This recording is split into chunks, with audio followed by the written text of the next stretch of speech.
ഏറ്റവും പുതിയ കളക്ഷനുമായി Misba fancy and gold covering bus സ്റ്റാൻഡിന് പിൻവശം ഓട്ടുപാറ വടക്കാഞ്ചേരി. ഫോൺ 8075677339 8590630709. വേലൂർ തയ്യൂർ മൈലാടിക്കുന്നിൽ നടത്തിയിരുന്ന മണ്ണെടുപ്പ് നിർത്തിവെക്കുവാൻ പഞ്ചായത്ത് ഉത്തരവ് നൽകി. പ്രദേശവാസികളുടെ പ്രതിഷേധത്തെ തുടർന്നാണ് പഞ്ചായത്ത് ഭരണസമിതി നിർദ്ദേശപ്രകാരം സെക്രട്ടറി സ്റ്റോപ്പ് മെമ്മോ നൽകിയത്. വേലൂർ പഞ്ചായത്തിലെ 2ാം വാർഡിലാണ് മൈലാടിക്കുന്ന് സ്ഥിതി ചെയ്യുന്നത്.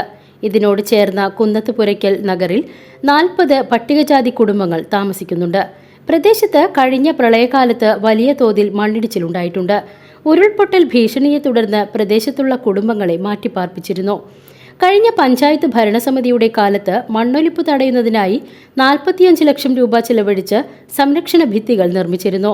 എന്നാൽ ഇത്തരം കാര്യങ്ങൾ പരിഗണിക്കാതെയാണ് പഞ്ചായത്ത് മണ്ണെടുക്കാൻ അനുമതി നൽകിയതെന്നാണ് നാട്ടുകാരുടെ പരാതി. എന്നാൽ വീട് നിർമ്മാണത്തിന് വേണ്ടിയാണ് 940 സ്ക്വയർ ഫീറ്റ് സ്ഥലത്തെ മണ്ണ് നീക്കം ചെയ്യുവാൻ അനുമതി നൽകിയതെന്ന് പഞ്ചായത്ത് സെക്രട്ടറി അറിയിച്ചു. ജിയോളജി വകുപ്പിന്റെ അനുകൂല റിപ്പോർട്ടിന്റെ അടിസ്ഥാനത്തിലാണ് ഇതിന് അനുമതി നൽകിയത്. നിലവിൽ അനുവദിച്ച അളവിൽ മണ്ണ് നീക്കിയിട്ടുണ്ടെന്ന് കണ്ടെത്തുകയും പെർമിറ്റ് കാലാവധി അവസാനിക്കുകയും ചെയ്ത സാഹചര്യത്തിലാണ് പ്രസിഡന്റ് TR ശോഭയുടെ നിർദ്ദേശപ്രകാരം മണ്ണെടുപ്പ് നിർത്തിവെക്കാൻ സെക്രട്ടറി ഉത്തരവ് നൽകിയത്. ഈ സ്ഥലത്ത് വീട് നിർമ്മാണം നടത്തിയില്ലെങ്കിൽ സ്ഥലമുടമയ്ക്കെതിരെ നിയമ നടപടി സ്വീകരിക്കുമെന്നും പഞ്ചായത്ത് പ്രസിഡന്റ് അറിയിച്ചു. PCV news, Velur.